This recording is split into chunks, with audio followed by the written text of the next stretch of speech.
नमस्कार, मैं श्यामगिरी। आज के कार्यक्रम में आप सभी दर्शकों का स्वागत है। महागठबंधन बिहार में एनडीए पर पड़ गया भारी। जिस महागठबंधन को यानी कि इंडिया गठबंधन को हल्के में मोदी सरकार ले रही थी चुनाव आयोग के दम पर, वह दांव उल्टा पड़ गया और बिहार एकजुट हो गया। कहते हैं कि वक्त बुरा होता है तो ऊंट पे बैठे व्यक्ति को कुत्ता काट लेता है। इस वक्त भारतीय जनता पार्टी का वही वक्त चल रहा है, और बल्कि आप दर्शक कहें कि एनडीए गठबंधन का वक्त चल रहा है वैसा ही, तो इस बात से इनकार नहीं किया जा सकता। क्योंकि आप दर्शक इस बात को समझिए कि बिहार के अंदर गांव देहातों से भी जब एनडीए गठबंधन के नेताओं को और खास करके भाजपा के नेताओं को खदेड़ा जा रहा है, प्रत्याशी से तुम तराक में बात कर रही है जनता, सवाल पूछ रही है कि 5 साल तक कहां थे, उस वक्त कहां थे जब हम मारे पीटे जा रहे थे, उस वक्त कहां थे जब हमारे साथ अत्याचार हो रहा था, उस वक्त कहां थे जब हमारे वोट काटे जा रहे थे, उस वक्त कहां थे जब वक्फ बोर्ड बिल कानून पास कर रहे थे। इसका जवाब नहीं है। वह नेता भागते फिर रहे और जनता दौड़ाती हुई नजर आ रही है। ऐसे में बिहार के अंदर महागठबंधन को जो एज मिल रहा है, समर्थन आम जनता का मिल रहा है, बिन बुलाए भीड़ आ रही है। अगर महागठबंधन का कोई भी नेता कहीं रैली कर रहा है, लोगों को पता चल जाए यह रैली इस महागठबंधन का हो रहा है, तो लोग अपने आप आ रहे हैं, बुलाना नहीं पड़ रहा है बसों में भर के भीड़। लेकिन वहीं एनडीए गठबंधन में या भाजपा की रैलियों में लोग आ ही नहीं रहे। नीतीश कुमार की रैली से भी लोग गायब हो जा रहे हैं, रुक नहीं रहे लोग। तो ऐसे में महागठबंधन एनडीए पर बिहार के अंदर चुनाव में भारी पड़ रहा है, और दूसरी तरफ बिहार चुनाव में कई नेताओं की राजनीति खत्म हो जाएगी। इस बात पर तो मुहर है। एनडीए गठबंधन के कई ऐसे दिग्गज नेताओं की राजनीति खत्म होने वाली है। नंबर 1 पर नरेंद्र मोदी और अमित शाह सबसे टारगेट नंबर 1 पर है। बिहार चुनाव हारते ही भारतीय जनता पार्टी सत्ता से बाहर जाते ही नरेंद्र मोदी के कुर्सी का खेल शुरू हो जाएगा। पहली चीज, अमित शाह तत्काल पद से हटा दिए जाएंगे। और दूसरी चीज, चिराग पासवान अगर इस बार फेल हुए, हालांकि उनके चिराग को तो भाजपा ने ही बुझा दिया है, 29 सीटें दे करके अपने लोगों को लड़ा रही है। चिराग पासवान अगर हार गए, उन्हें सीटें नहीं आई, तो बिहार में फिर चेहरा दिखाने लायक और वोट मांगने लायक चिराग पासवान नहीं रहेंगे। और नरेंद्र मोदी की कुर्सी चली गई अगर, तो चिराग पासवान न घर के न घाट के कहीं के नहीं होंगे। यह एकदम पक्की बात है। लेकिन दूसरी तरफ मोदी का आखिरी चुनाव बिहार होगा, इस तरह की बात कही जा रही है। ऐसा कैसे हो सकता है? 11 साल से प्रधानमंत्री हैं, 12वें साल में प्रवेश किए हुए हैं, चल रहे हैं। चूंकि नीतीश कुमार के अचानक उठ खड़े होने के बाद नरेंद्र मोदी का भंडाफोड़ हो गया है, और एनडीए गठबंधन में जो भगदड़ मची हुई है, और प्रशांत किशोर ने जो पोल खोला है इन लोगों के लिए बड़ी मुश्किलें पैदा कर दिया है। देखना यह महत्वपूर्ण होगा कि आगे क्या होता है। लेकिन नरेंद्र मोदी का बिहार चुनाव हारने का तात्पर्य यह है कि आरएसएस जो हावी होगा, क्योंकि नरेंद्र मोदी की वजह से आरएसएस भी बहुत बुरी तरह से फंस गया। उसके हेडक्वार्टर को लोग जनता घेर ले रही है, मारपीट कर रही है आरएसएस स्वयंसेवकों के साथ में। यह सब नरेंद्र मोदी की वजह से हो रहा है, और नरेंद्र मोदी भाजपा को भी खत्म कर रहे हैं, आरएसएस को भी बदनाम कर रहे हैं, अलग अलग बयानबाजी करके। तो ऐसे में बिहार चुनाव हारते ही जो नरेंद्र मोदी और कमजोर होंगे, और विदेश नीति में फेल हुए हैं, अमेरिका की तरफ से प्रेशर दबाव पड़ रहा है, इनकी सारी पोल पट्टी खुल रही है। वाशिंगटन रिपोर्ट में, अमेरिका में जो अखबारों में छपा नरेंद्र मोदी का कि एलआईसी से जबरदस्ती गौतम अडानी का 32,000 करोड़ रुपया दिया गया, इसके बाद में इनके पास कुछ बचेगा नहीं, और आरएसएस उखाड़ फेंकेगी इनको, नहीं तो आरएसएस बचेगी नहीं। तो बिहार चुनाव अगर हारे नरेंद्र मोदी तो बिहार चुनाव आखिरी चुनाव साबित होगा नरेंद्र मोदी का, फिर इनके प्रधानमंत्री रहते हुए कोई चुनाव नहीं हो पाएगा, या उस वक्त तक टिक नहीं पाएंगे। बिहार चुनाव के बाद तत्काल इनको आरएसएस या भाजपा के अंदर के लोग ही इनको उखाड़ फेंकेंगे। लेकिन दूसरी तरफ मोदी की कुर्सी कोई नहीं बचा पाएगा, इस बात पर अब बहुत चर्चा होने लगी है।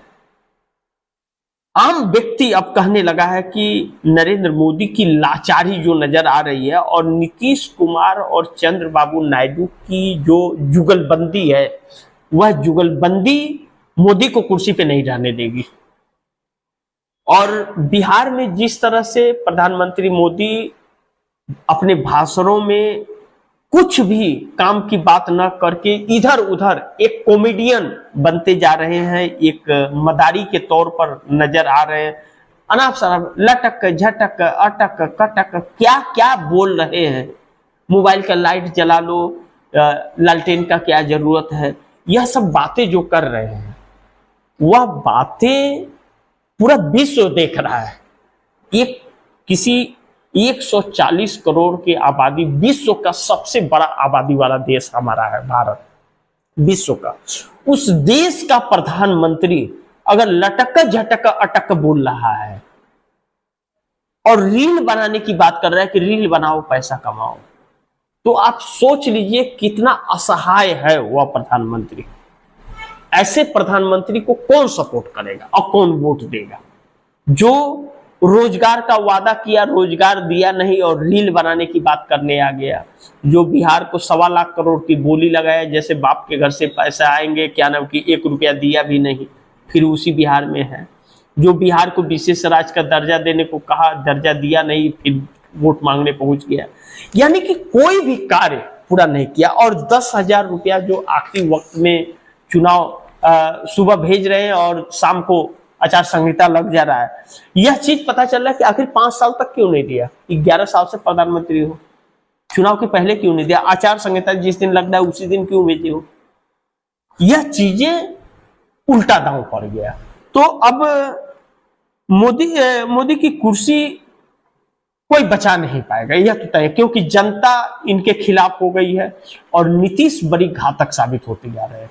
और चंद्रबाबू नायडू तो ताक में है, वह तो अपना काम बनता तो भाड़ में जाए जनता, उनकी सहूलियत होनी चाहिए, मोदी को एक झटके में छोड़ देंगे।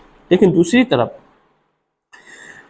बिहार में मोदी का फूट गया ढोल। बिहार के अंदर जो मोदी अपना डंका बजा रहे थे या लंबी लंबी छोड़ रहे थे, उसका पूरा ढोल फोड़ दिया बिहार की जनता ने। इस बात से तो इनकार नहीं किया जा सकता। अब देखना यह महत्वपूर्ण होगा कि कितना रिझा पाते हैं मोदी। लेकिन उनकी रैलियों में भी अब लोग आना बंद कर दिए। और नीतीश कुमार एक अलग रास्ते जब से चल दिए, एनडीए के साथ रह करके ही एनडीए के साथ में नहीं है नीतीश। ऐसे में जो जेडीयू के लोग, नीतीश कुमार के कार्यकर्ता इनकी रैलियों में आते थे, वो अभी आना बंद कर दिए। और ललन सिंह और संजय झा जो भाजपा के लिए काम कर रहे थे और जेडीयू कार्यकर्ताओं को ला रहे थे, जब से नीतीश कुमार ने ललन सिंह और संजय झा को एक साइड किया है, अब ललन सिंह और संजय झा का कार्यकर्ता सुन भी नहीं रहे हैं। और जब नहीं सुन रहे हैं तो वही लोग दोनों इनके गुलाम थे, तो वह भीड़ नहीं ला पा रहे। तो जब जेडीयू के कार्यकर्ता नहीं आ रहे तो भाजपा के लोग तो आ ही नहीं रहे हैं। भाजपा के लोग तो कांग्रेस को वोट देने के लिए कह रहे हैं एक तरफा कि हम कांग्रेस को वोट देंगे, भाजपा को अब नहीं देंगे। जो पूरी लाइफ भाजपा को ही वोट दिए, किसी और को नहीं दिए। पहले जनसंघ को दे रहे थे, अब भाजपा को दे रहे हैं। वह कह रहे हैं कि हम तो भाजपा को नहीं देंगे, हम तो कांग्रेस को वोट देंगे। वह सभी को साथ लेकर के चल रही है, कोई जात पात नहीं, तो हम उसको वोट देंगे। हम उसको क्यों दे जो कुछ करता ही नहीं है। अभी उल्टा पड़ा, संवर्ण के दम पर, और भी इनके कोर वोटर संवर्ण ही थे। तो यह भी मोदी का पूरा ढोल फूटता हुआ नजर आया। और नीतीश मोदी सरकार के लिए काल बन गए हैं बिहार में, इस बात से इनकार नहीं कर सकते। नीतीश कुमार की अचानक एक्टिविटी और नीतीश, जब नरेंद्र मोदी ने नीतीश कुमार को सीएम घोषित नहीं किया और नीतीश कुमार ने खुद को सीएम घोषित कर लिया कि 25 से 30 फिर से नीतीश, बैनर पोस्टर लगवा दिया उन्होंने अकेला। कोई मोदी नहीं, कोई शाह नहीं, कोई एनडीए गठबंधन नहीं, अकेला सिंगल। लेकिन बिहार में माहौल बनता यह भी देखा जा रहा है कि नीतीश कुमार के साथ सिंपैथियां जुट रही हैं। जो मोदी ने बर्ताव किया है नीतीश कुमार के साथ और ललन सिंह और संजय झा ने किया है, इससे नीतीश कुमार के वोटरों में एक सिंपैथी नीतीश कुमार के लिए हो गई। जो नीतीश को नहीं वोट देना चाह रहे थे वह भी नीतीश कुमार के साथ सिंपैथी जता रहे हैं। यह वजह है कि नीतीश कुमार की सीट पर तो ठीक है मिल रहे हैं, लेकिन भाजपा और विपक्ष के साथ जो टकराव है, महागठबंधन का प्रत्याशी और भाजपा का प्रत्याशी, वहां पर जेडीयू के जो प्रत्याशी हैं नीतीश कुमार के जो कार्यकर्ता हैं, वह महागठबंधन को वोट देने का ऐलान कर रहे हैं, भाजपा को नहीं। तो भाजपा के पास वोट ट्रांसफर नहीं होकर के आ पा रहा है। लेकिन एक ऐसा कि नायडू बढ़ रहे हैं अब बड़े फैसले की तरफ। मोदी अब किसी काम के नहीं रहे। चंद्रबाबू नायडू इस बात को समझ गए कि नरेंद्र मोदी अब किसी काम के नहीं हैं। अब इनका साथ अगर नहीं छोड़ते हैं तो चंद्रबाबू नायडू के लिए चुनाव में, आंध्र प्रदेश के चुनाव आएगा तो मुश्किल हो जाएगी। और अगर चंद्रबाबू नायडू के बगैर नीतीश ने पाला पलट दिया और सरकार गिर गई और मध्यवर्ती चुनाव होता है तो चंद्रबाबू नायडू की जो सीटें हैं वह भी सीटें नहीं आ पाएगी, क्योंकि नरेंद्र मोदी का साथ देने की वजह से। तो वह बड़ी बुरी तरह से चंद्रबाबू नायडू भी अब का जो फैसला है, अब मोदी को यह चंद्रबाबू नायडू समझ गए कि मोदी अब किसी काम के नहीं है, इसके तहत वह फैसला ले रहे हैं। वह फैसला मोदी के पक्ष में नजर नहीं आ रहा है और मोदी से समर्थन वापस लेता हुआ चंद्रबाबू नायडू ने बिहार चुनाव के बाद चंद्रबाबू नायडू बहुत बड़ा फैसला करने जा रहे हैं। अगर भाजपा सरकार बनाने में असफल हुई एसआईआर के बावजूद, तो चंद्रबाबू नायडू एक झटके में मोदी का साथ छोड़ देंगे। और अगर बिहार जीत गए तो फिर नरेंद्र मोदी की सरकार 5 सालों तक चलने वाली है, ये ध्यान रखिएगा। और महंगाई और बेरोजगारी आपकी नसें ढीली कर देंगे, इस बात से भी इनकार नहीं किया जा सकता। तो आगे देखते हैं क्या होता है। जो भी होगा खबरें आप दर्शकों तक पहुंचाते रहूंगा। आप दर्शकों की क्या राय है, क्या सुझाव है, कमेंट बॉक्स में जरूर दीजिएगा। इस खबर को ज्यादा से ज्यादा शेयर कीजिएगा, अपने दोस्तों को भी कहिएगा आगे शेयर करें। आपने अगर चैनल को सब्सक्राइब नहीं किया, सब्सक्राइब कर लीजिएगा।